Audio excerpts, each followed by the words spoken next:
Let's enjoy the little things in life together. A new day, a new vibe.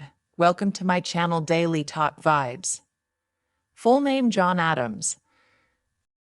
Date of birth October the 30th, 1735. Place of birth Braintree, Massachusetts, now Quincy. Date of death July the 4th, 1826. Place of death Quincy, Massachusetts. Age at death 90 years. Nationality American. Political party Federalist Party. Position second President of the United States. Presidential term 1797-1801. Vice President Thomas Jefferson. Predecessor George Washington. Successor Thomas Jefferson. Spouse Abigail Adams.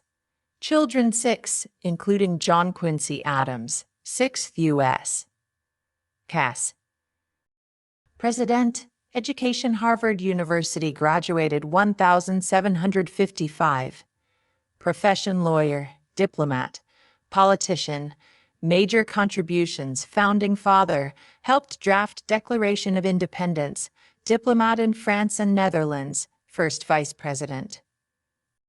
Lifestyle family, oriented, disciplined, enjoyed reading, writing letters, farming, simple New England meals. Clothing style, 18th century gentleman.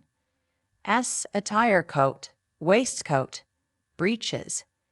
Camel, breeches. Presidential salary $25,000, year equivalent to millions today. Legacy founding father, advocate of justice and diplomacy, father of John Quincy Adams, died on July the 4th, 1826, same day as Thomas Jefferson. On April the 21st, 1789, John Adams became the first vice president of the United States.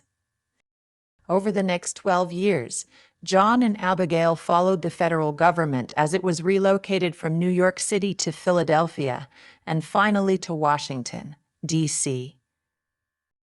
The constant sojourning in service to their nation was the defining characteristic of the Adamses' lives. Born on October the 30th, 1735 in Braintree, Massachusetts, John spent his childhood on the family farm. He attended a day school, Latin school, and then started his studies at Harvard when he was 15. After rejecting a career as a minister, John worked as a teacher before studying law. Once he established his legal practice, he married Abigail Smith in 1764. Over the next 50 years, they raised 4 children, traveled around the world, and forged a remarkable partnership. In October 1770, Adams gained fame after defending the British soldiers who were charged for the Boston Massacre. 4 years later, Adams attended the First Continental Congress as a delegate from Massachusetts. He quickly emerged as the leader of the pro-independent faction in Congress and nominated George Washington of Virginia to command the Continental Army. In 1776, he served on the committee to prepare the Declaration of Independence, just one of 90 committees on which he worked. In 1778, Congress sent Adams to France and then the Netherlands to help secure aid for the war effort. While at The Hague, he obtained a crucial loan and opened the Netherlands to American trade. Adams, along with Benjamin Franklin, John Jay, and Henry Laurens, helped negotiate the Treaty of Paris, which ended the Revolutionary War and recognized independence for the new nation. During this time, Adams returned home to Massachusetts just once, and only for a few months in 1779. On this visit, Adams authored the Massachusetts State Constitution, the longest-running state constitution in the nation. From 1781 to 1788, Adams served in a variety of formal diplomatic posts, including the first United States minister to Great Britain. After Adams was elected to the vice presidency in 1789, he spent the next 8 years in obscurity. In his capacity as second in command to Washington, He was largely excluded from cabinet deliberations. As president of the Senate, his contributions were shunned, and the senators dubbed Adams his rotundity. Adams, ere Washington declared his intention to retire in 1796, the country elected Adams as the second president. In every city that the Adamses lived and served, they formed an official household, welcomed guests, and hired a staff of servants to maintain the home. Unlike the Virginians that came before and after him, Adams did not own enslaved people. Instead, the Adamses hired white and free African American workers to provide these services. However, that did not mean that they avoided slavery altogether.